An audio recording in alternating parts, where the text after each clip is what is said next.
You know what my Monday Night Special was in the Lions game? Anytime Tutty, Tesla, he could have scored. He was open. Yeah, Goff just missed him. It was plus 600. Little quick pressure on Goff, and he kind of just floated it a little too much. He cooked the corner for sure. So it was a Tutty. Oh, it was a tutty. Goff just overthrew him. Yeah. So see that, man? That's what drives me nuts. I go on the show and I'm like, I know you probably don't believe me. I'm telling you right now, I figured he'd have one chance to score. yeah, When a guy has a plus 600, you got one chance, one shot, one opportunity. Palms are sweaty, mom's spaghetti. No. And there it was. Damn it. That would have been so sweet. What? why are you shaking your head? You're welcome.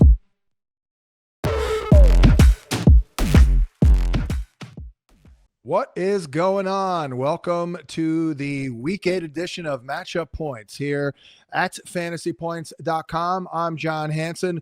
It's just a two-man booth today as our guy Graham Barfield is he's out. I don't know why, but don't really care. What's up, Brett? How are you? We're ready to rock and roll, I'm sure.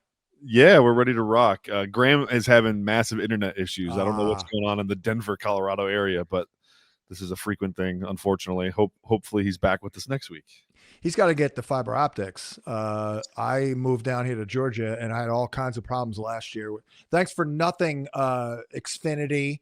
You stink. But they upgraded, and I've been good to go ever since. So now that everyone feels so much better about my internet situation, let's get into it here as we've got, fewer matchups to get through at least. We've got 6 teams on bye. It's bye-mageddon, quite frankly. So we dive into it. Obviously, we start with the Thursday night football game. If you're listening to this after the game is played, you can fast forward. Maybe we get it all right, though. Minnesota at the LA Chargers. And for the Vikings, it is Carson Wentz again. Brett, I don't know if you got the text that I sent about 20 minutes ago. I'm not going to name the name, but I did hear from a friend of mine who is a connected guy in general who has told me that there's rumors of a veteran quarterback who might be on his way to Minnesota, which we'll see. I'm not even going to name the name, but I'll take credit for it though if it happens because the text was delivered. But anyway, with this JJ McCarthy thing, I'm now worried that they're protecting him. Quite frankly, I don't know what to say. You probably don't know what to say either. But I am still though convinced long term that McCarthy can do it. I'm not gonna be dissuaded from 2 damn games on national TV, high profile stuff, especially when we're seeing guys like Baker Mayfield and Sam Darnold. So, would you buy low on McCarthy in a dynasty league right now? Oh, absolutely. Yeah, I'm not off on McCarthy at all yet. I mean, I think the reality is the Vikings offensive line has played poorly. Exactly. And the two games, we saw McCarthy get killed. Well, one of them was against the Falcons, and they're kind of killing everybody. So exactly, they've made Josh Allen look awful. 100%. 100%. Maybe we shouldn't panic on that for sure. I think, when you're dealing with a quarterback who's now had a knee and a really bad ankle injury with a bad offensive line, you're going to protect him a little bit when he's the future. So that is true. I mean, it's fair to bring up. I don't even know if it's the same leg, quite frankly, the knee and the ankle, but it could be related though on different legs because you never know. You're favoring one thing and all that, but neither here nor there. I don't know if the Vikings are going to get Aaron Jones back. Probably not. I would think in a short week. They just activated him. But what are your impressions on Wentz? I mean, at first blush, it's not that bad, but it's kind of bad. It's kind of a mixture of bad and good. That's what Carson Wentz is. Yeah, that's for sure what he is. It's a roller coaster. He was awful though on Sunday. I mean, the amount of throws he missed. I mean, there was 8 or 9 throws. He hits one of them. Right. They win the game. I mean, these are open receive. I mean, it was rough. Now he does have that, he'll hit a crazy scramble where he makes 3 guys miss in the backfield and then deliver a ball downfield. And you're like, whoa, that was pretty sweet, but it just is not enough. Yeah, and this matchup here is probably a little tricky.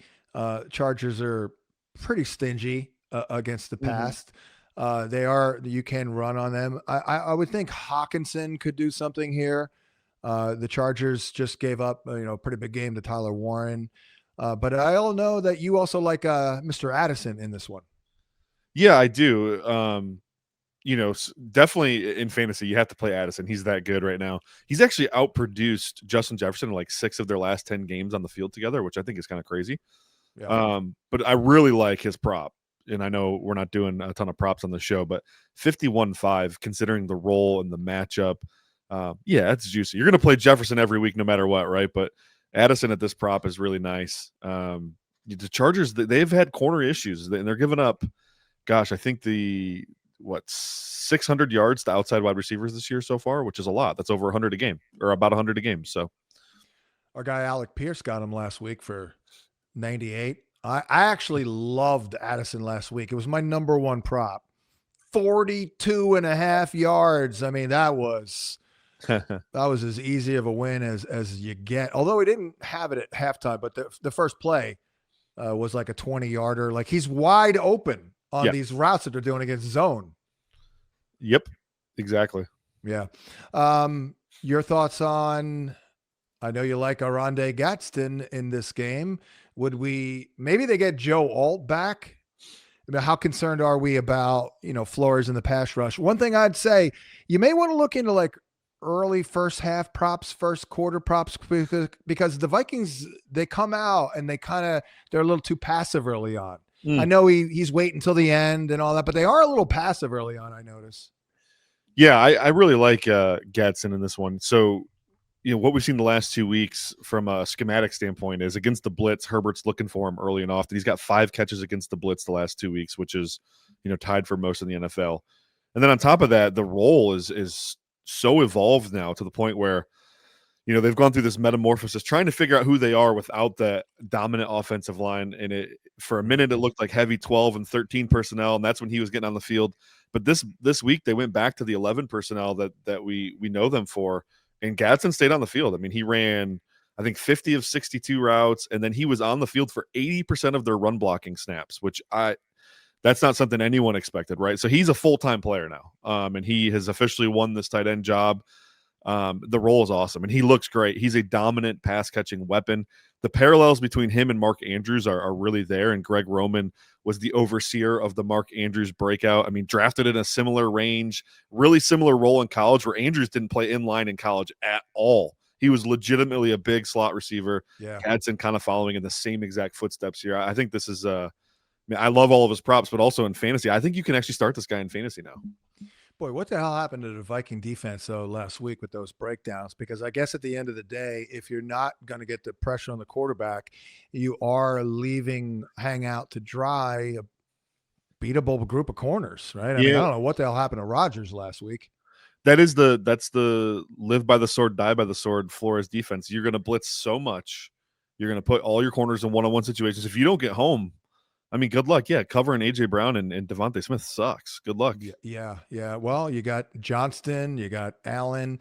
Yep. I think Ladd will do all right, inside. See a little Metellus, though the Vikings have been pretty stingy there on the inside. But I like Ladd's prop, 56 yards. It is difficult, though. When you have 3 guys, they're kind of all in the mix there at wide receiver. What's your confidence level in Kamani Vidal? Because he predictably flopped last week, but the Vikings did kind of focus on Barkley last week, and it worked. But they have been run on this year.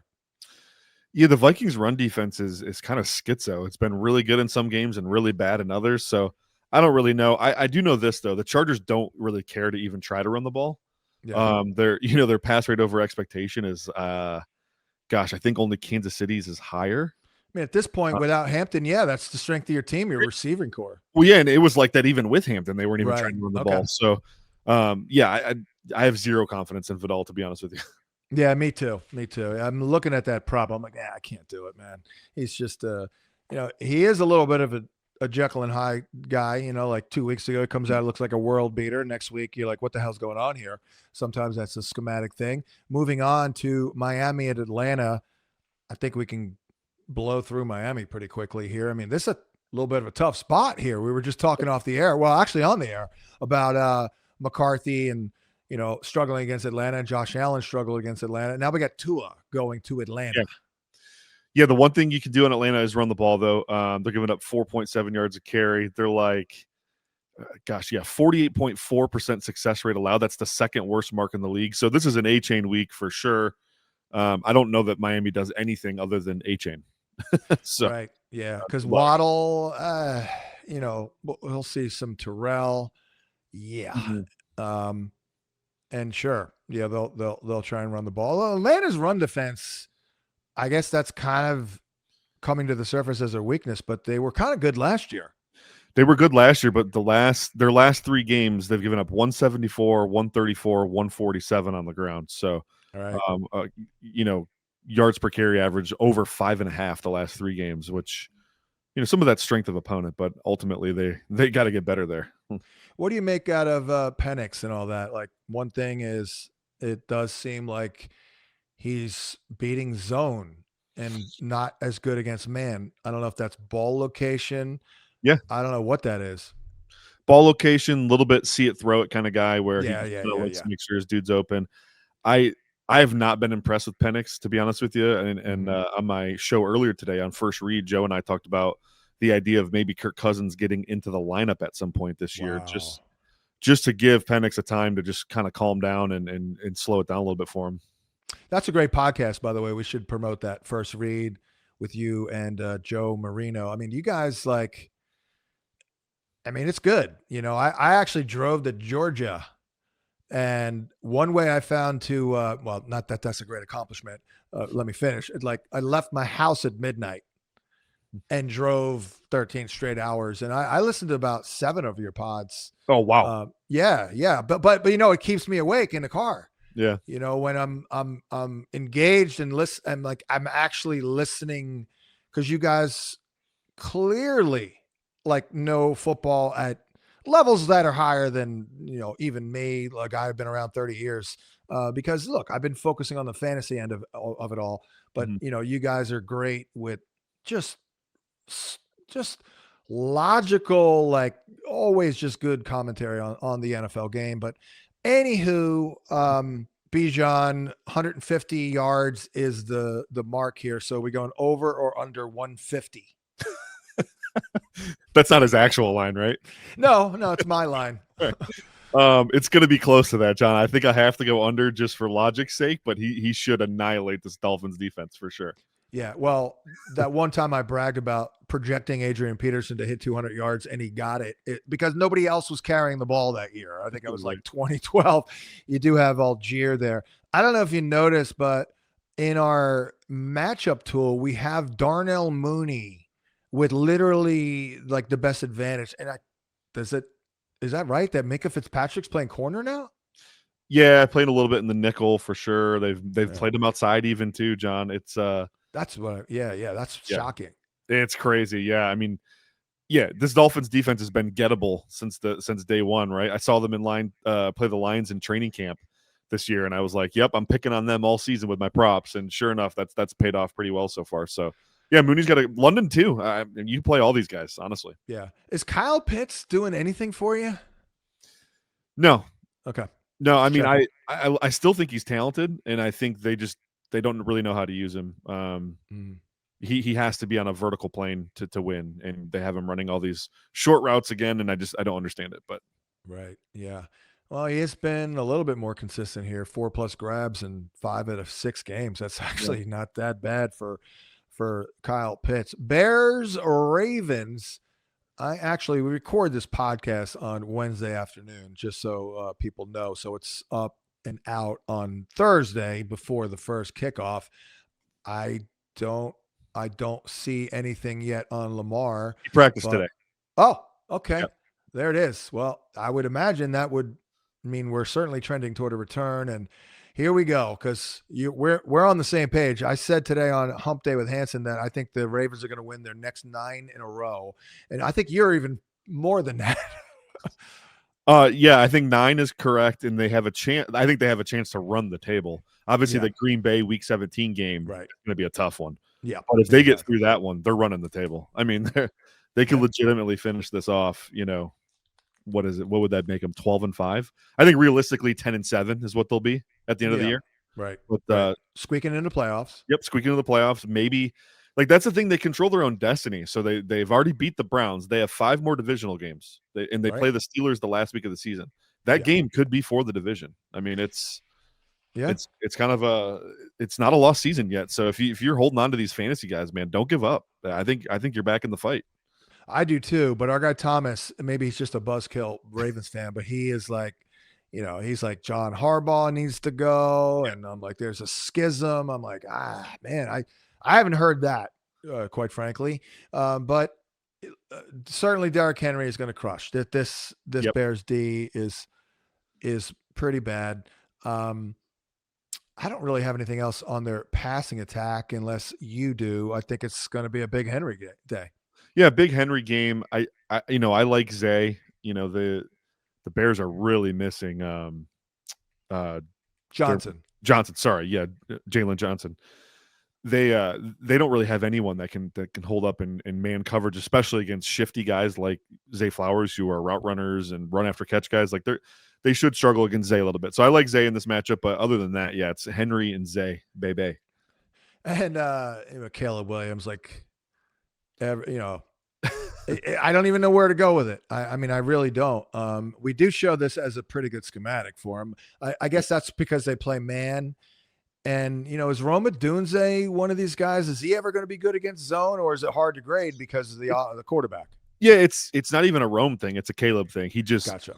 When they're playing zone and disguising coverages, Caleb's just like a tick behind the play every time. So I don't think I've ever seen a quarterback play as bad as Caleb yet put up fantasy numbers the way he is. I mean, it's kind of remarkable. Maybe Justin Fields in Chicago like 3 years 100%, ago. Yeah, but I mean, it's kind of remarkable. Like him and Spencer Rattler were taking turns peeing down each other's leg. I mean, it was it was brutal. Oh my gosh, some of the worst QB play I've seen in one game ever. I mean, awful. I took the Olave prop. I'm like, I'm done at halftime. I'm like, he had like 3 yards. Then he hit the big one. Yeah. So wow, yeah. And you have all these weapons, and it's hard. I mean, because like, you just don't trust. You have trust issues because you don't trust the quarterback. And then, Rome makes a big play or Burden makes, and then you kind of feel like, I should have predicted that, but it's very unpredictable. I did say to trade DeAndre Swift, but I will say it looks like their O-line is starting to come together a little bit. Yeah, this guy that got playing left tackle looks pretty good. He's like a UDFA. He's beating out Braxton Jones, who's been the starter there for 3 years, and a guy they took in the second round, and Ozzie Trapillo. So this is talking about Theo, right? Yeah. What I mean, this is crazy. This guy year of Theo. Yeah, right. Right. The Swift trade call is an interesting one because he's playing the best football he's played since probably 2001, or 2021. I mean, but he's banged up right now, and that's kind of his MO. And once he starts to feel pain, he stops playing good. So yeah, exactly.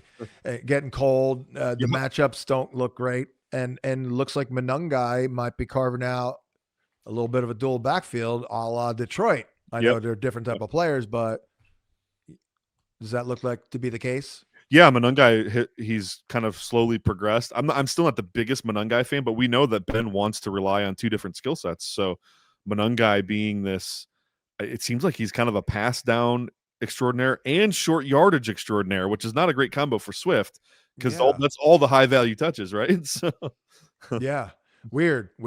And yet he's kind of more of a change up to Swift. You know what I mean? Yeah, for sure.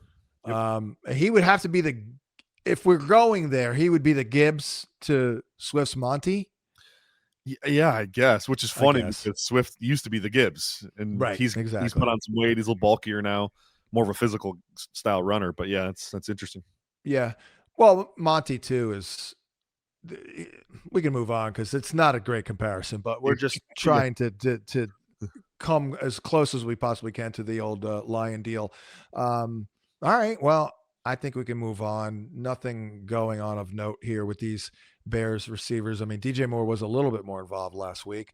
We're waiting for Colston Loveland. We're still waiting. We're like we're like Caddyshack. It's like, well, we're waiting. We might be waiting till next year on Colston Loveland. So we move on to the Bills at the Carolina Panthers. You know, the Panthers have been they're kind of interesting.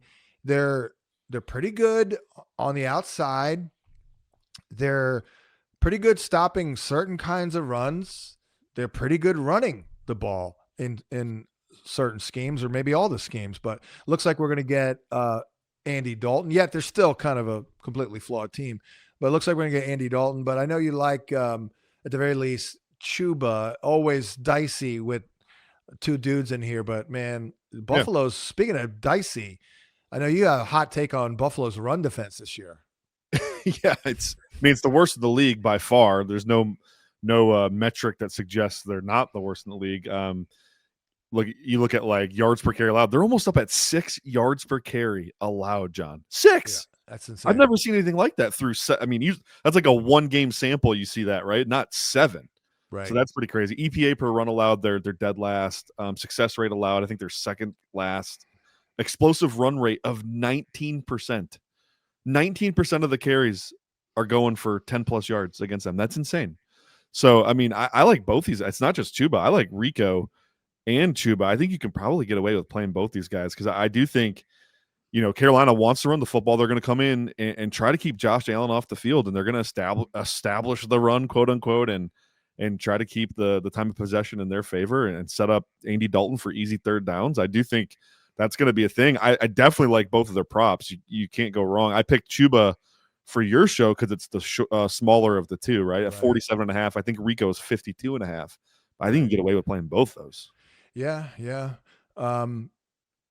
Upgrade for the receivers if it's Dalton. It's got to be. Yeah, right? Absolutely. Yeah. I mean, just Dalton's ability to run the offense and play within rhythm, I think, is important. Obviously, Bryce probably able to make a few more splash plays here and there, but we don't need that. I think it's a big upgrade for Xavier Legette. Dalton immediately started targeting him when he came in the game. I think he had 5 or 6 of his targets came from Dalton in that game. And it's funny, Legette all of a sudden looked like a good player. It was like, whoa. Yeah. I know. I said last week, I know that was with Bryce, but, just dominant there, at the catch point, as you mentioned. It did look good. It does look good. And I guess, Bryce is Mr. Second Reaction.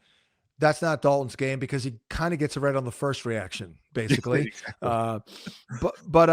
And when you look at the Bills offense, like, what is their identity other than Cook? Cook's their identity, but in their passing attack, I would argue it's Dalton Kincaid, which I don't know is sustainable. So I'm saying, you know what? It's not going to be a big ROI thing, but I would say trade for Khalil Shakir because they need a dude to hang their hat on. And I think that's Shakir.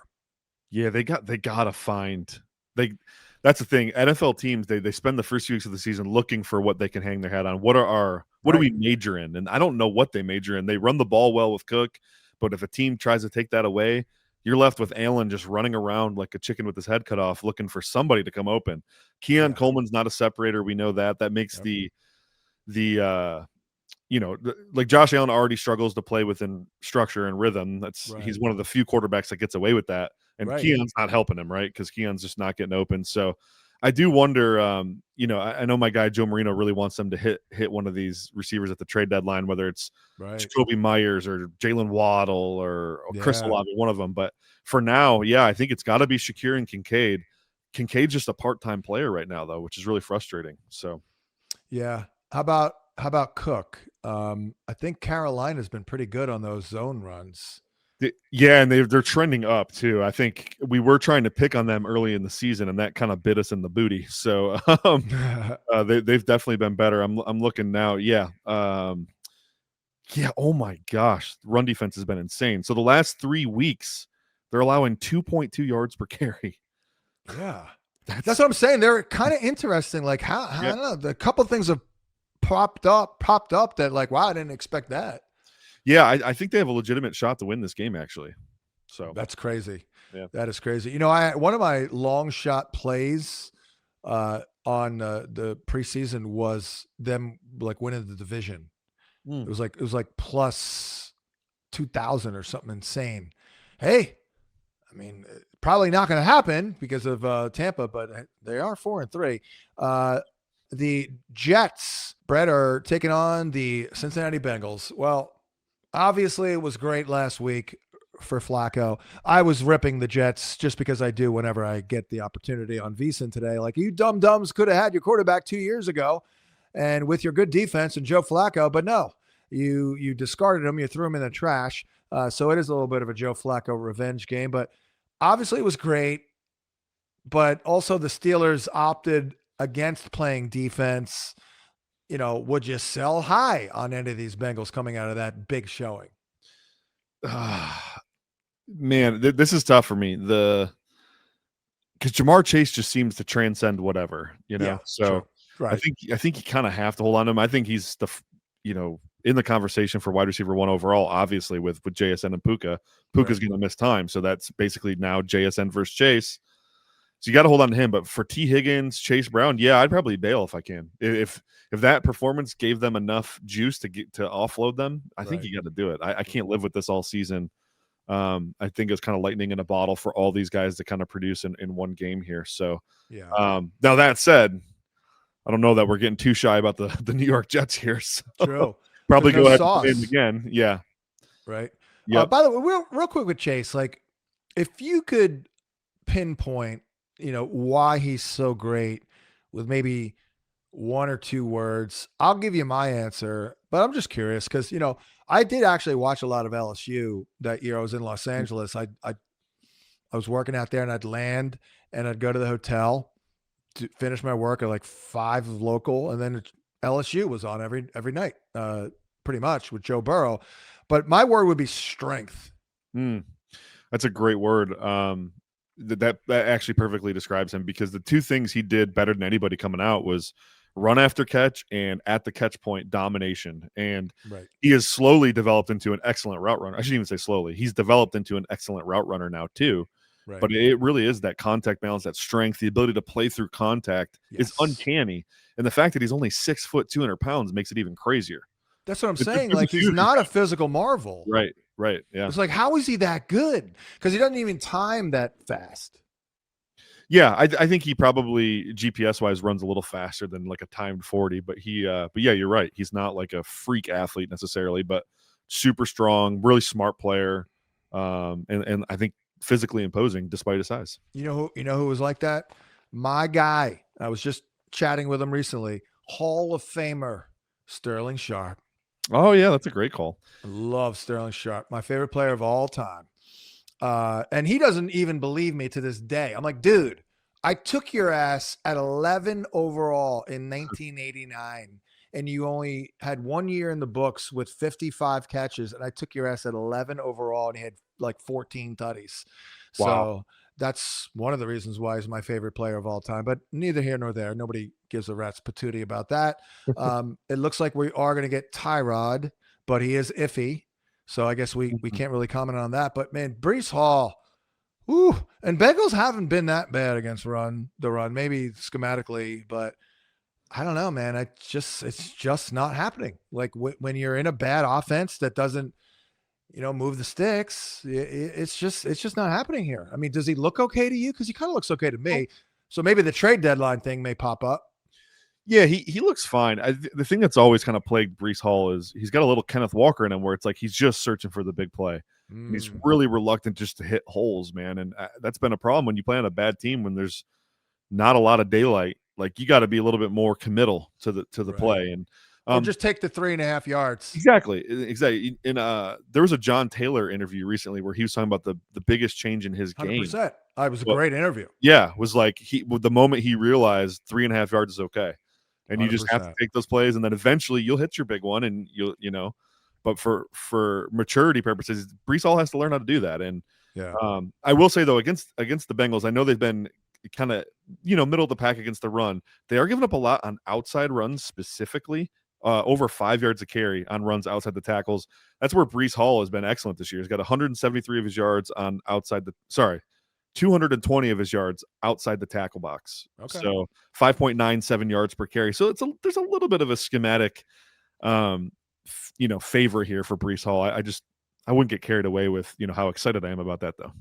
Yeah, but I will say he did lead Isaiah Davis in snap share or carry share 55% to 10. So, Yeah. I mean, Davis is not really a factor. So, yeah, if you're ever going to use Breece Hall or play an over rushing prop, this is not a bad one here. Of course, no sauce. So, good luck stop and chase again. But they're not going to be as dumb as the Steelers, right? The Steelers are just like, yeah, just go, man. Just do whatever you got to do. I mean, Tomlin must have taken some prop overs. I don't know what the hell was going on last week. It was bizarre. The whole Steelers defense this year's been bizarre, but okay. Yeah. Yeah. Chase Brown. Yeah, I mean Jets aren't very good, so I think the game script will allow for him to get a lot of touches, Yeah. I don't necessarily love it though, but I think I like Mason Taylor. We kind of glossed over that. Oh, part. Yeah. I like Mason Taylor quite a bit. Well, you know why we glossed over it? Because we don't know if it's going to be Tyrod or not. If it's Tyrod, then we can talk Mason Taylor. If it's not, then we can't talk Mason Taylor. Sure. Yeah, I guess I'm operating under the assumption that it's Tyrod for sure. Right, although right. Aaron Glenn played coy today. Right, Said he knows who the starter will be, but he's not going to announce it. Well, we did learn. We have learned that Mason Taylor, forget him against man-to-man, but that's not the Bengals, right? They don't play a ton of man, I don't think. No, and again, that's a QB thing. Just Fields and Tyrod kind of 100%. risk-averse quarterbacks, not gonna put the ball out there. So 100%. In fact, I did like the Mason Taylor prop last week. I didn't play it, but I wrote him up positively, and I'm like, what the hell? At halftime, no catches. Then boom, Tyrod comes in there immediately, 11, 12 yarder, and then he ended up with 3 for like 30. But extrapolate that out, it's not bad if you get a full game of Tyrod.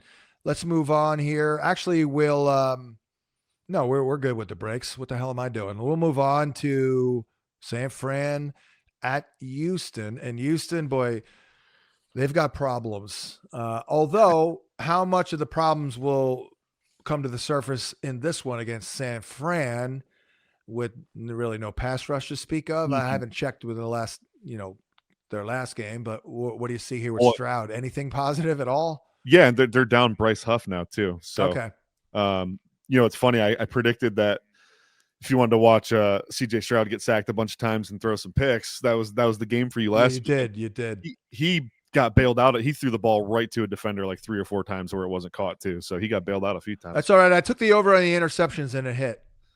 No, was it 0.5 or something? 0.5. That's it. I'm like, yeah, I'll do that. He only got 1, but it still hit. Yep. But yeah, I mean, this is one of the softer matchups he'll get of the season. 49ers literally have, I don't even know who's going to be rushing the passer for them. The rookie Michael Williams probably, but they're down Bosa and Bryce Huff in this game. So this should be the most time Stroud's had to throw all season, which is probably a good thing for him. Wow. I'm looking to see where these Niners are in terms of like just man and zone generally. More zone, obviously, right? They're zone based, I would think. Yeah, well, they're for sure more zone, but 14th most zone. Okay. But the reason I bring that up is Dalton Schultz. Yep. He's Mr. Zone. I've been bragging about it because, on the podcast with me and Brian Drake, we did talk about it quite a bit. Like, not that anyone wanted to hear about Dalton Schultz, but I just brought up like, everyone has completely buried him like he doesn't exist. His ADP was like 220 or 230. Dude's on pace to catch 90 balls in this broken offense. Wow. Is he really? 90, yeah. He's got 30. That's crazy. I didn't even realize that. Yeah, I mean, he's the ultimate dump and run tight end too. He's good at that stuff. Actually, he's gotten some downfield targets this year too, which I'm shocked by. Yeah, I actually, honestly, full disclosure, I turned the game off last week, so I couldn't watch it. It was just it was. But how did our guy Jalen Noel look? I made a couple of plays late. Yeah, he had a, gosh, I think he had a nice catch in the first half actually too. No, he looks good. I feel like that's something they need to lean into a little bit more for sure. Yeah. Yeah, he ended up no with Christian Kirk. Yeah, no Christian Kirk, 4 catches, 77 yards. So yeah, outproduced Nico. Of course, and Nico didn't have a really bad drop. had a really bad drop, had 10 targets, just nothing going there. So, I mean, it feels like he's being dragged down by the totally. environment, right? Yeah, and It's got to Seattle. be. That's got to be frustrating to go out there and just run your ass off, and the guy you look turn around, what the hell happened? The quarterback's on his ass.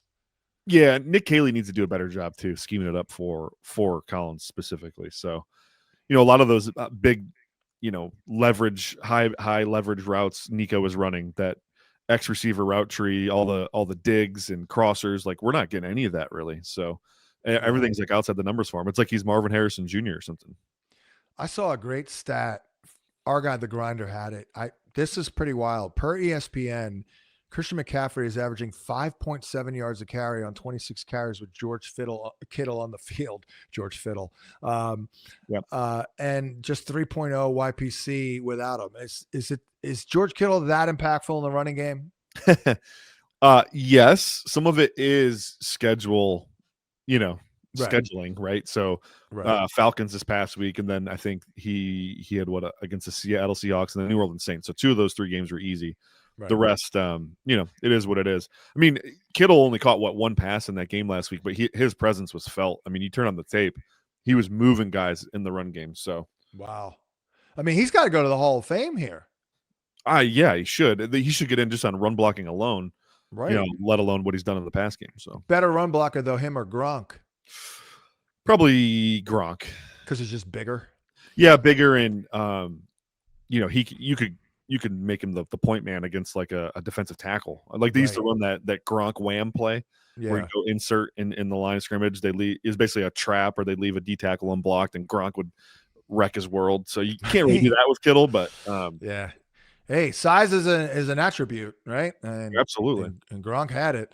By the way, I see here ESPN reporting that the Jets, they expect the Jets to, quote, consider dealing veterans to acquire draft capital, unquote, and, quote, probably will be active sellers, unquote. So I don't know if I don't think you trade away Garrett Wilson. That's dumb. But you could trade away Breece Hall, Jermaine Johnson, Michael Carter in the corner. Yeah, they have some guys on expiring deals that they probably don't want to retain that they could get rid of. So don't know about I honestly don't know if it's going to be Mac Jones or Brock Purdy, but I guess they'll lean on McCaffrey in this one because this still is one of the tougher matchups out there. Although it wasn't tougher on JSN last week.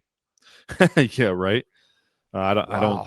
JSN special. He's on an absolute all-time run right now. So yeah, it's. I don't think your biggest JSN apologist thought it would be this good.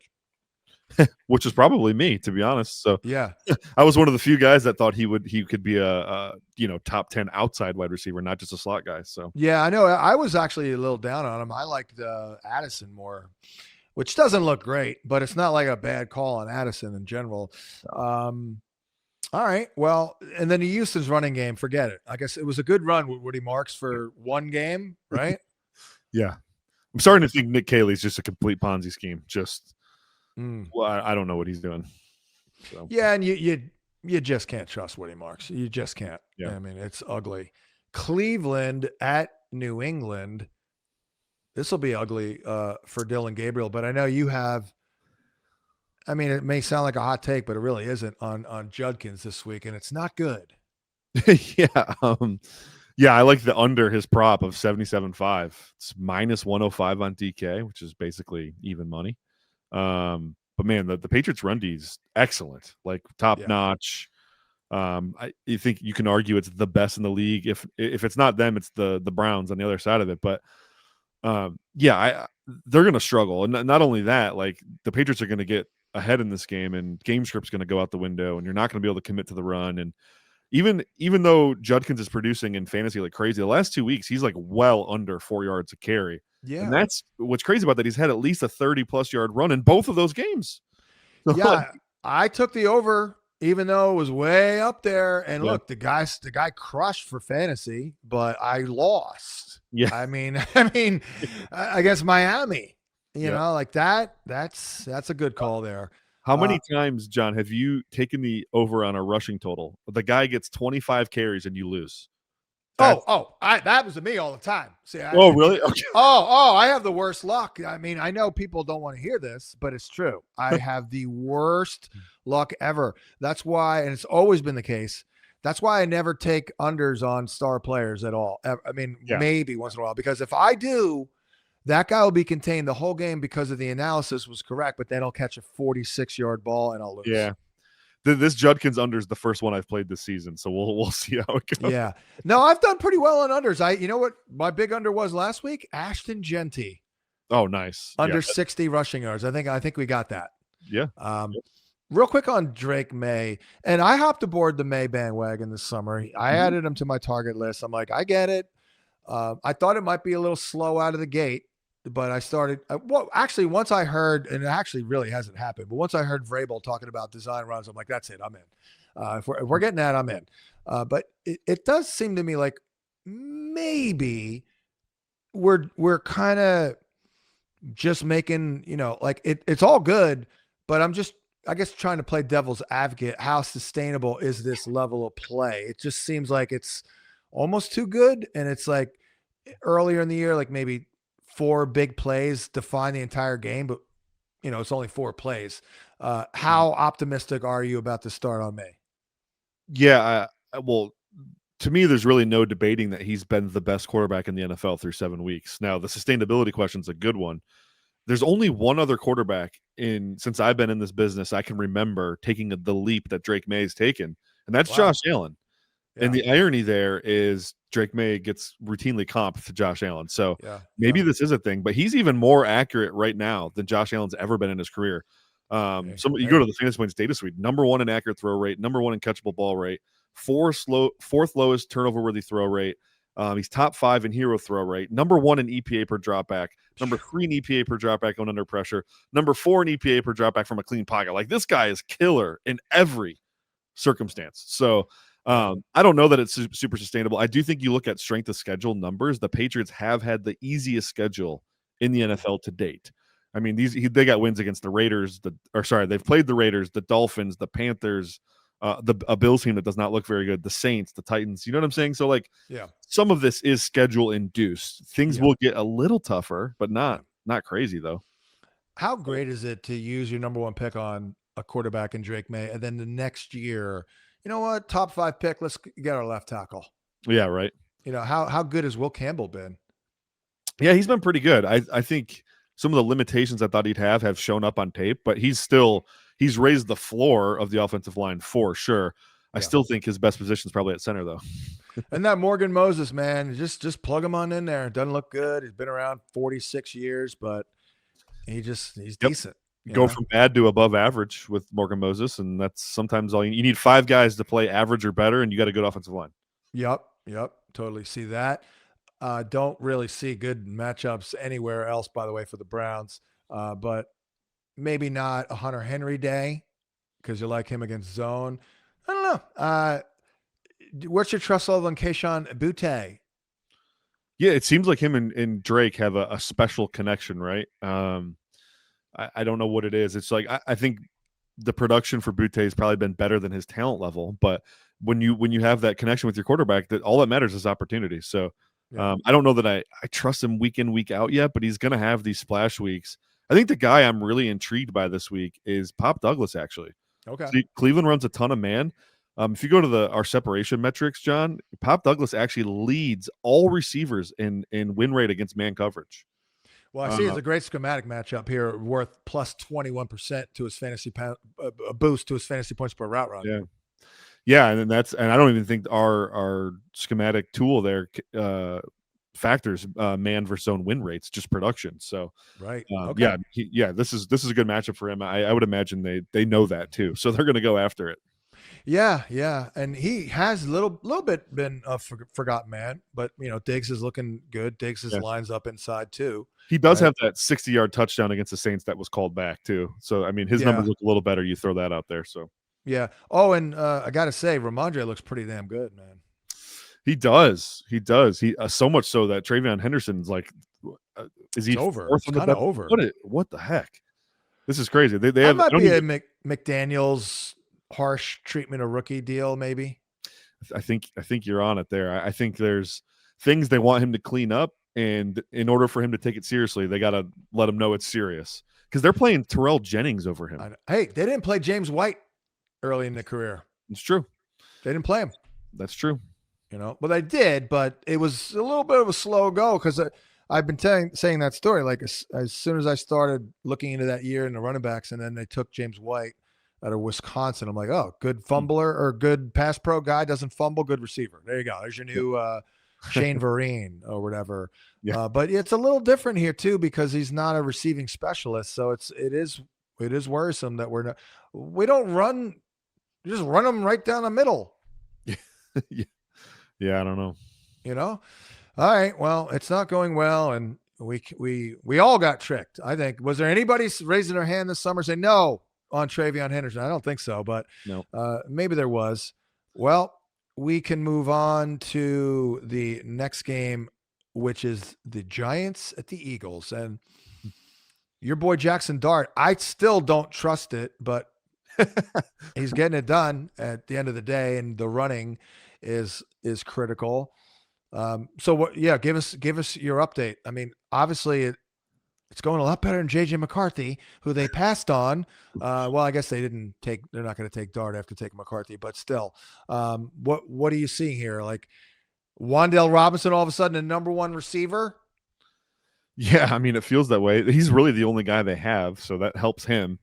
That's why I don't trust it, by the way. It's not Dart per se. It's it's not a good receiving core at all. Yeah, and their O-line has random just mental lapses too that are really frustrating.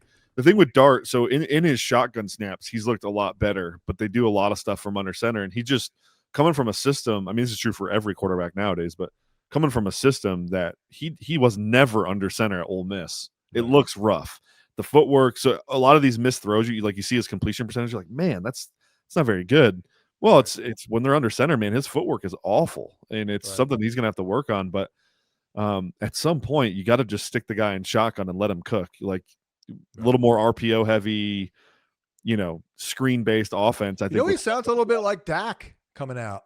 Yeah, I mean, it's honestly a lot of guys struggle with this right now. Caleb Williams is struggling with it. Drake May last year was really struggling with it. Bo Nix still struggles with it. So it's it's not like it's unusual. And he's that damn transition from this college game, which the NFL has kind of bled into that. It's let it bleed in, but it's still still an upgrade and a big step forward and all that. And there were years recently where it didn't matter as much because the NFL had gone away from the run game and it was all quick passing and shotgun passing. Well, now everyone's playing too high, so everyone wants to run the ball again, and you get a lot more. You're way more effective running the ball from under center, right? So teams are putting their QBs under center at a much higher rate than they were just 2-3 years ago. So, which by the way could work out for Chase Brown. Yeah. I'm dead serious because Joe Burrow, I was told 2 years ago that Joe Burrow was like, nah, I'm good. I don't want to go under center. Yeah, he likes having his eyes up at the defense at all times. Doesn't want to turn his back to the defense. So I don't like that though. No, I don't like that either. It's totally capped them to an extent. Yeah, 100%, and probably hurting their running game, and it makes their O-line look worse. I think maybe. Absolutely, yeah, it does. Yeah. What else here? The matchup. This was just a couple of weeks ago. I don't think they're going to have that type of success once again. But really, real quickly on the Philly offense, they cannot run the ball, and the OC stinks and all that, but they just have to just let it rip. I mean, just go run and shoot on it, okay? Because I know it's a little exaggeration, but Jalen Hurts is dropping the ball in the bucket like it's ridiculous. Yeah, his last week was the best QB tape of the season for any quarterback, so that was special. What's crazy though, as good as Hurts played, John, this shows you how kind of broken the Philly team is right now. As good as Hurts played and as bad as Carson Wentz played, they almost still didn't win the game. Almost didn't. They made three or four plays. That's it. Yeah, it's crazy. So, I agree. I don't think Dart will have the same success he had 2 weeks ago, but I still think the Giants should be competitive in this game. I think their defense is getting better. It needs to. They have a lot of talent on that defense. So our guy Cordell Flott, we kind of ripped him, but I think he's kind of good now. Yeah, he's definitely improved. He's held on to a starting job over a first-round pick. So they drafted Deontay Banks, and Flott's holding on to that over him. So then again, though, they play man, and Hurts, Skinny Batman, and Brown kill man. Yeah, I wonder if they back off that a little bit. Right. Well, and also here's another thing too. You know, teams that play a lot of man, sometimes it's because they can't stop the run, right? And so I think the Giants have struggled with that, but the Eagles can't run the ball. So you can play a little bit more zone if you're sitting in 3rd and 10s or 3rd and 8, where when you're in 3rd and 2, you have no choice but to play man because you can't give up short throws. So yeah, so the tail of the tape there is really going to be on whether the Giants can stop the run or not. Right. I have lost 2 Barkley rushing props. I'm dead serious. I want to do this, but I don't want to do it. I want to take the under just to prove to people my luck, because if I do, he's going over. What is it this week? It's 79.5 on FanDuel. I think I'm going to have to do this, but I don't want to be deceptive about it. So maybe I'll bury it and I'll put it at the bottom of the list. and those, I'm dead serious. I know it sounds crazy, but those who play the props, maybe I'll list it at like 18th on the list just to get it in there, just to show you. Yeah. I cannot take an under on a superstar player. Cannot do it. And I also struggle taking overs. This is why I do a lot of these mid-tier guys, but yeah, same. I try to target the same tier. So right. There you go. All right, so we're on the same page. See, I was doing the right thing. I didn't even know it. Next game is Tampa, New Orleans. Speaking of losing props, I went a little overboard on Monday, but I lost 2 props on guys who combined for 11 catches, and all I needed was 54 yards. Didn't get it from Rachaad White and Sterling Shepard, but better spot here. And by the way, did you hear Troy Aikman's comment about Detroit's defense last week? No. He said it. I don't want to paraphrase incorrectly. I did hear it. He said it was the best defensive performance he's ever seen. I think in the context of what they were dealing with, right. there's an argument for that. Yeah. Exactly. Yeah, like we're not going back to the 85 Bears or something like that. Yeah, but that they smothered the Bucs offense with guys you probably had to Google, like Eric Hallett, Lauren Strickland, Arthur Mollett. Like we don't know who these guys are. Well, Mollett, we know him from being a kind of a bum. Yeah, right. Special teams guy mostly his whole career. Yeah. I mean, we'll get to the line, but that was just sick. Yeah. So I came on the VSiN show. I'm like, hey, the analysis was there. Freaking Baker threw it 50 times. Yes. But sometimes you just got to hey, give credit where tip of the cap, man. That was unbelievable. But this week, I'm sure Rachaad will get going here. I mean, what is this Saint defense, by the way? Like, don't know. I don't know. They have really good defensive backs and nothing else. Right. It's really nothing else. Their defensive tackles are bad. They have no pass rush whatsoever. DeMario Davis is pretty good. He needs to get traded, though, because he's old and he costs a lot of money. So that guy's been around since the 90s. I'm convinced of it. Yeah. I mean, it does feel that way. He had like absolutely. A 10-year career with the Jets and a 10-year career with the Saints. So. Yeah. And the Jets got rid of him because they're like, this guy's good. We got to get him off the roster. Yeah. Get him the hell out of here. New Orleans offense here. I think I mean, Juwan Johnson had a good game here, but I think I'm Olave or bust, and that's it. And generally speaking. Yeah, for me, it's Spencer Rattler, the key here. Like, he's played pretty good, but like I said earlier, he had pee running down his legs that whole game against Chicago. I mean, he had threw 3 picks. He's lucky one of them wasn't a pick 6, Yeah. A little surprised. Was it just like they just zoned it up on his ass and he couldn't see it? Yeah, I mean, Dennis Allen's a master at disguising coverages, right? So, yeah, some of that was disguised and just I think he was feeling himself a little bit. Like, oh, yeah, I've been playing good. I'll show you what's up. And then, no. So, well, I have said just to even it out, because I always talk about how great vibe I have from these dudes. But Spencer Rattler, horrible vibe. Didn't like him. I do like Tez Johnson, though. Not that I ever met him. I think Tez Johnson needs to stay very much involved here for Baker.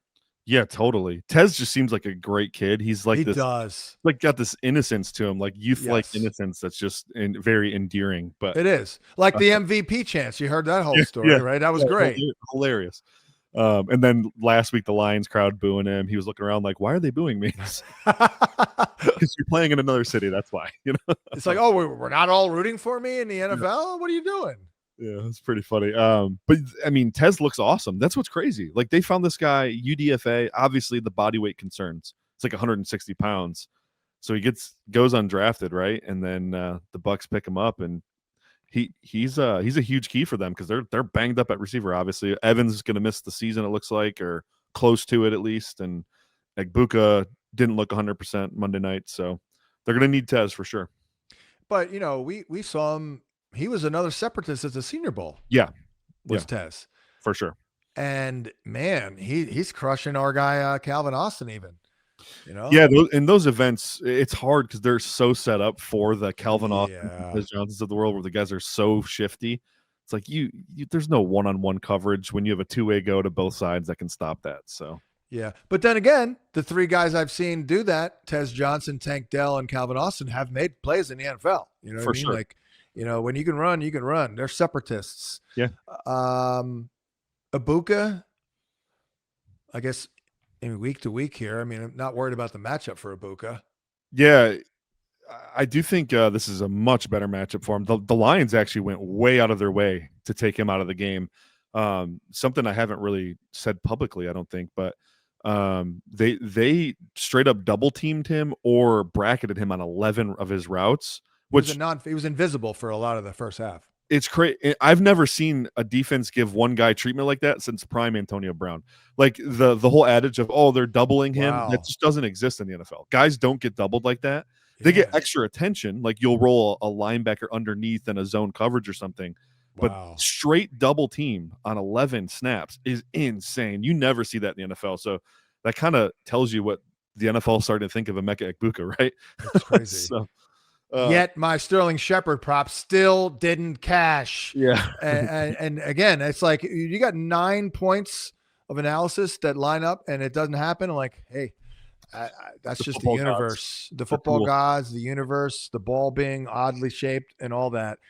Next up here, let's see how many more we got. One more, then we'll take a break. Dallas at Denver. This is a big litmus test for Dallas. Up against on the road against this Denver D, but hey, they're pretty well equipped, and it's a Javonte Williams revenge game. Do you know what name came to mind when I was watching Javonte Williams last week? Maybe it was the uniforms. He looked like Jonathan Taylor. Okay, with a little less juice. Yeah, but I just he looks like Jonathan Taylor, and then I had to look. I'm like, they are actually the same size. The comp I thought you were going to go with Jonathan Stewart. That's a little too far back. I was a big Jonathan Stewart guy in 2008.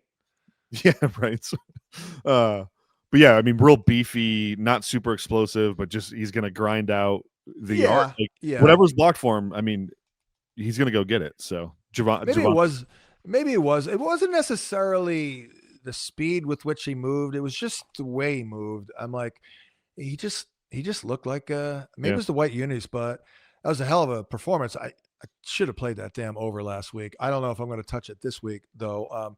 But anything stand out? I'm not worried. I mean, CD, they won't travel. Surtain, Pickens has been insane. This is fun. Normally we're scared of the Broncos pass defense, but they have two guys in Pickens and Lamb, and both of them can beat man coverage. Broncos run man at the highest rate. So really it's about pass protection. If Dak, if they can stay on schedule in the run game and then pass protect a little bit, they have a shot to compete in this game. Denver hasn't played good too. This is a big thing. Like they're mostly on offense, right? They're still figuring it out, and it doesn't look great. It took them till the fourth quarter to score any points against the Giants. Yep. So I think the defense is being hurt by the offense. 100%. Complementary football is such a real thing, especially for fantasy. Like it will hurt you. Yep. So but I like Dallas to compete in this game, and I know we're scared of Surtain, but wherever he's not, that guy should be catching a lot of passes. So yeah, exactly. And Bo Nix, looks like Dallas has been playing more man, which is good for Bo Nix and Cortland Sutton. Yeah, for sure. Nix definitely likes attacking the soft coverage on the outside the numbers. It also allows them to dial up a lot of screens. I'm trying to find. I had a really good nugget on Dallas the last few weeks. And Bo Nix will run too against man. Yeah, so Dallas was getting so torched early in the season on deep passes that they've been playing like too high, 65% of the snaps the last few weeks. So that's good for Bo Nix, because that pass game starts with the screen game. If they can get the screens to Franklin and Mims going and Ingram, that's kind of how he builds that mojo and gets, right. Get those crossers going. Yeah, exactly. Underneath. So, yep. Freaking Franklin though, man. I will say he probably gave me COVID at the combine 2 years ago, and I should not have played his prop. Nothing against him. I have no problem with him, but nice kid. But I did notice that the day after I interviewed him, he came down with COVID, and a day after that, I was like, uh-oh, and I think I got it. But anyway, more importantly than giving me COVID, I lost a prop last week, and it's just driving me insane. Every time I think it's a Franklin game, it's a Mims game, and every time I think it's a Mims game, it's a Franklin game. It's insane. We touted Franklin on the show last week, actually. We loved the matchup for him, and he had 10 targets. 10! Process seems correct on that. It just manifested in 3 catches for 19 yards. He didn't get a study, though. Yeah, of course he did. Yeah. Didn't do me a damn good, but he did score. I think part of it maybe is Evan Ingram, because I feel like he's kind of a factor. Yeah. Oh, he's back for sure. He's healthy. Back. He looks good. He's a big part of that offense now. He had 10 targets also, correct? Did he really? I did not catch. He had 8. Sorry, 8 targets. Yeah. Okay. Yeah. Doesn't do as well against man, but they're not going to be in man all the time. Feels like he's kind of the chain mover guy, like 3rd and 7. They're going to be looking for him. Dobbins still looks pretty good. I don't know what to do with RJ Harvey at this juncture, other than not say anything good about him. What's Ingram's prop this week's a little doable, I think. What do you think of that? 30.5? I've won a couple of Evan Ingram props this month. Oh wow. FanDuel 30.5. That feels playable to me. With the I won on the international game in week 6 to open the Sunday action. Nice. It was against the Jets. Yeah. Boy, you know what I got right on that one with the Jets? Not that I wanted to play Mason Taylor under and Garrett Wilson under, but I did play freaking Josh Reynolds over. It was wow. 16 yards, and he was their leading receiver. He got of course, being the leading receiver for the Jets that week meant you got 28 yards, but we still got it. We have the Titans at the Colts. I know you love Johnny Taylor in this one. I'm thinking maybe I'm going to take Danny Dimes unders and maybe some other unders, because they might call off the dogs in this one against the hapless Titans. Yeah, the Colts have the highest point differential in the NFL. They are dumpstering teams right now. So I do think there's a good chance they get out to a big lead in this game and call off the dogs. You're correct on that, which leads to John Taylor going berserko. I think the Tennessee Titans, their run defense it's been okay, 4.5 yards a carry allowed. That's not great, but it's not bottom of the league. But where they've really been hurt is these explosive runs. They've given up 14 explosive runs already this season, which is a lot. I played the Jonathan Taylor over 19.5 longest run prop. I like that a lot. But yeah, this is going to be a John Taylor game to me. It's a really, really good matchup. Yeah.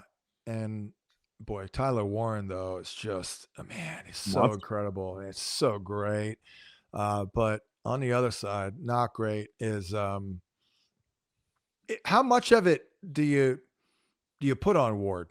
How much of it do you realistically look at and they can't run the ball, the protection isn't very good, the receiving core isn't very good, all that stuff?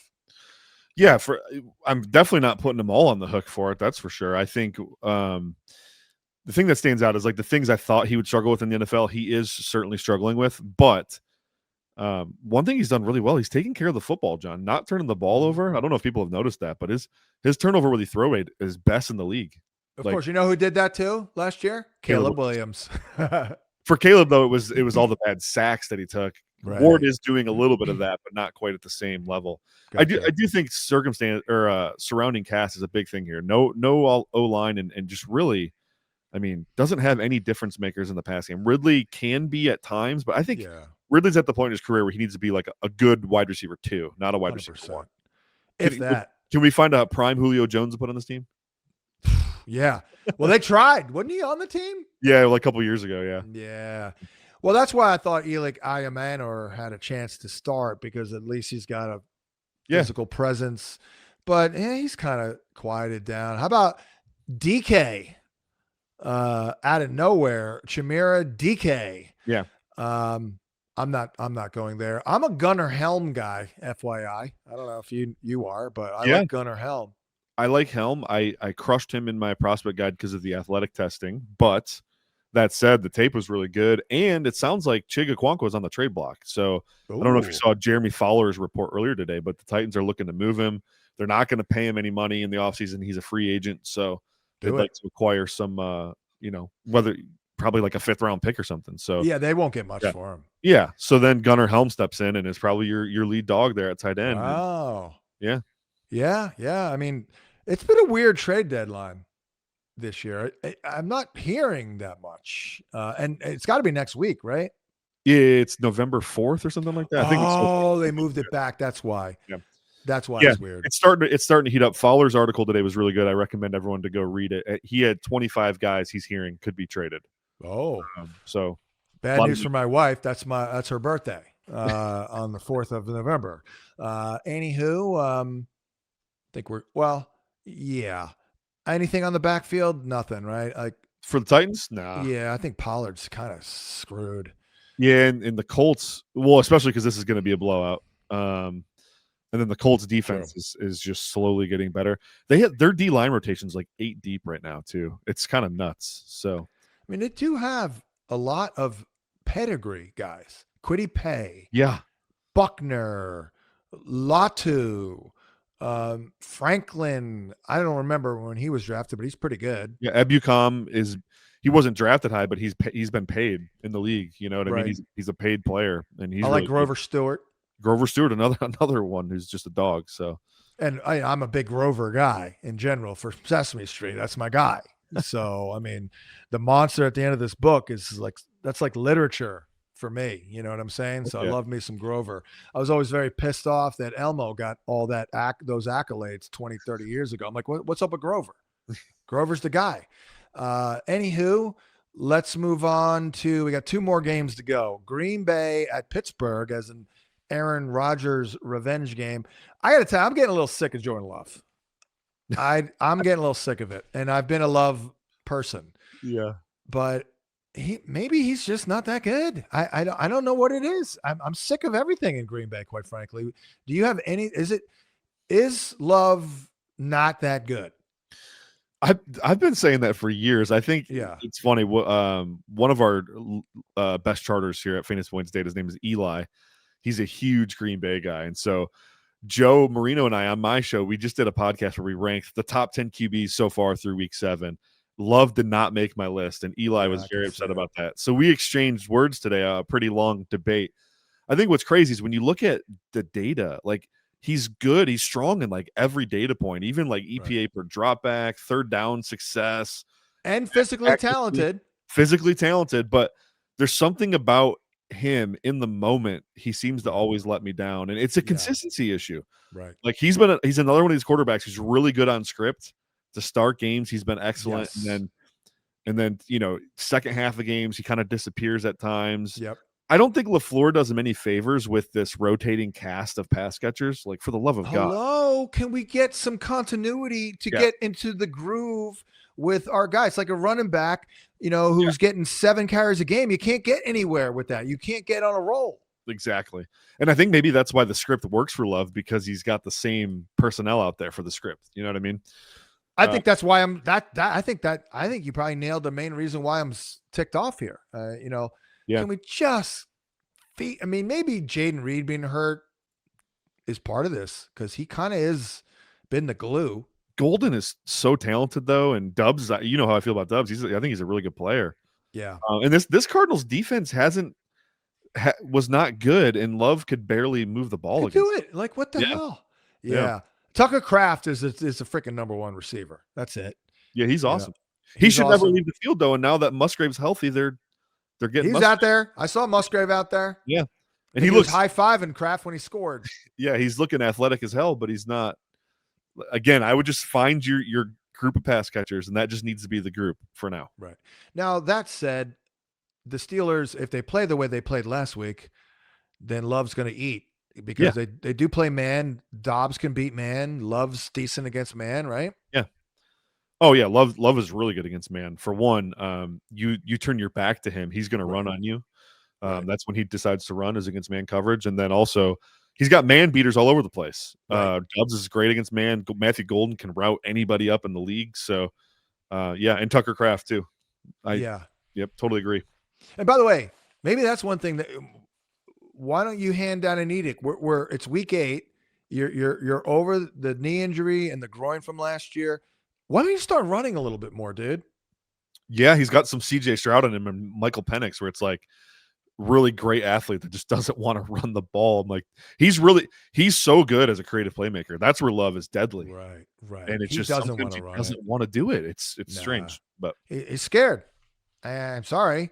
I think that's it. I mean, I don't know. Maybe he's not a good slider. I don't know. Well, on the other side, what about this matchup? Because I don't know about this one. Rodgers will be pissed and all that, but I mean, I think Green Bay can, just generally speaking, I feel like their zone heavy D can kind of probably keep everything in front. Get some pressure with Micah. Yeah. Packers defense has been a little up and down, but I think they should be really good in this game.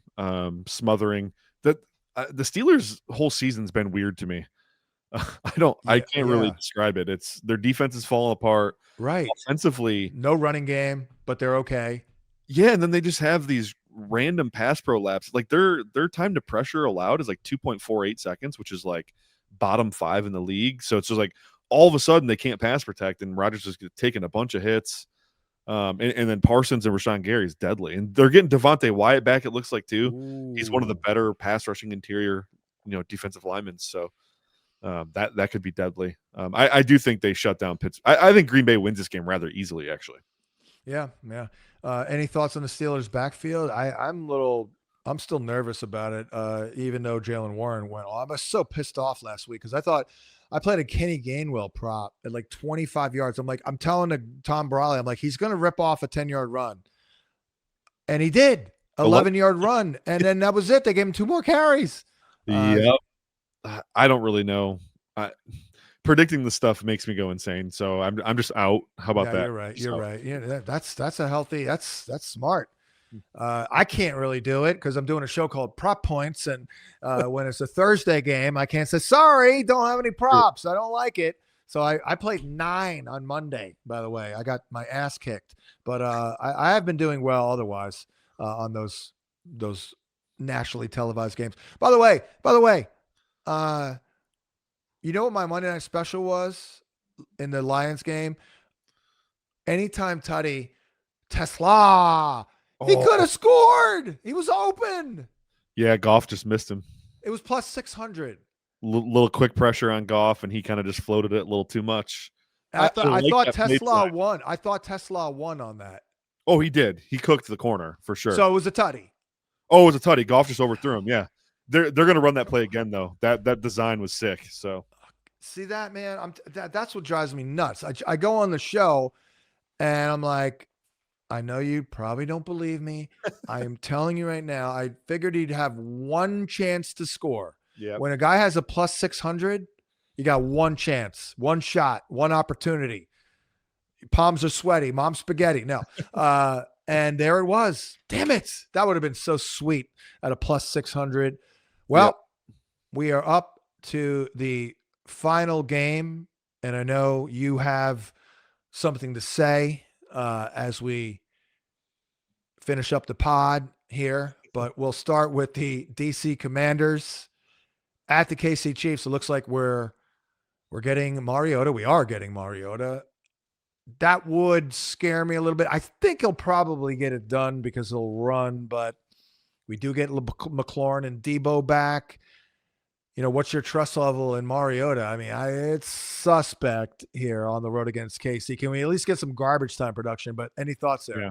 No, this is a bloodbath. Kansas City looks back, and Washington is faltering. Right? Daniels doesn't look good. Mariota, can't really trust him. The pass catching situation is grim at best in Washington.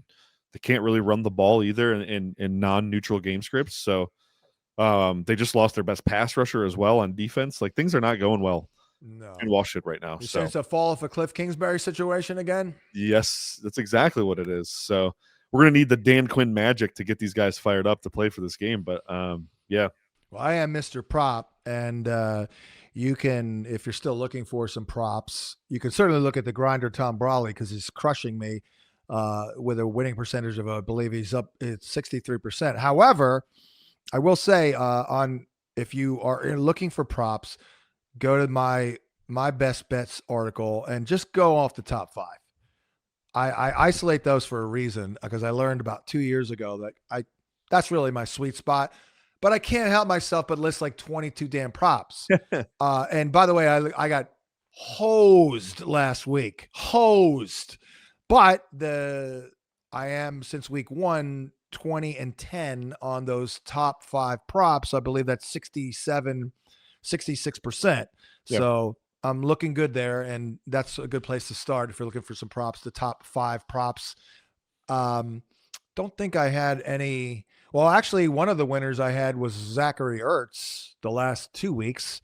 So thank you for that. But yeah, KC's actually been pretty stingy against tight ends, but maybe we get a little garbage time. But then again, it's also Mariota. So I don't know. And then Ja'Cory Krosky Merritt. It's not over, but it's. I don't think it ever began. Yeah, he's been tough because he's got a lot of hype, and then when you see him with the ball, you're like, oh, that looks pretty good. But it just hasn't been enough to really sustain you in fantasy. That's for sure. Shoot, I played him in every league I own him in this past week, thinking he'd have a great week. Yeah. Nothing. And I think he's better than Isaiah Pacheco for what it's worth. Oh yeah, for sure. Yeah. But he had a glorious match. Well, they got game scripted out of him playing against the Cowboys. But, gosh, I think I played his prop in week 6. He had a good matchup too, and completely – yeah, week 6 against the Bears. I think I played him at 65.5. He finished with 61. I was this close to playing it, man. I was this close. And real quick on Mahomes, I mean, they're just kind of getting started here. Rashee Rice didn't even really play all that much, and it was kind of a limited role. But, yeah, I think we're looking good. I say trade Kelsey. He's going to go into hibernation now for like 6 weeks and rest. He's going to take a big nap in November. Yeah, right. You know what's so funny is you mentioned Rice didn't play a lot. People don't realize this. He played like 38% of the snaps and had 10 targets. I mean, because when he was out there, it was like, oh, my God, he's getting every target almost. Yes. But he is their run game. They don't run the football. He is their run game. And so, they're getting Brashard Smith in the mix too. He had 5 catches, 14 carries. I know some of that was garbage time, but man. I mean, the Chiefs are rolling right now. So yeah, they are absolutely rolling. And I'm telling you right now, I do believe that Spagnuolo is fully taking on a Belichickian approach. He's taking out your best deal. That's it. He's taking it out. I didn't notice it about him before last year at the Super Bowl, but I think that's kind of what they're doing. Then again, in this matchup, there's nothing to take out. They don't have any staples, basically, in DC. Well, that'll wrap it up. Very efficient podcast, 1 hour and 20 minutes. We'll welcome our guy, Graham Barfield, back next week. Make sure you're consuming all the content here. I mean, we have so much that you might not be able to get through it all in a given week in terms of reading all the articles. The First Read podcast with Brett and Joe. I'm doing the Fantasy Points podcast with Brian Drake. All the other good stuff. You know where to get it. YouTube page, all that good stuff. Thanks for tuning in. Good luck in week 8. May the fantasy gods be with you, and we'll talk to you next week.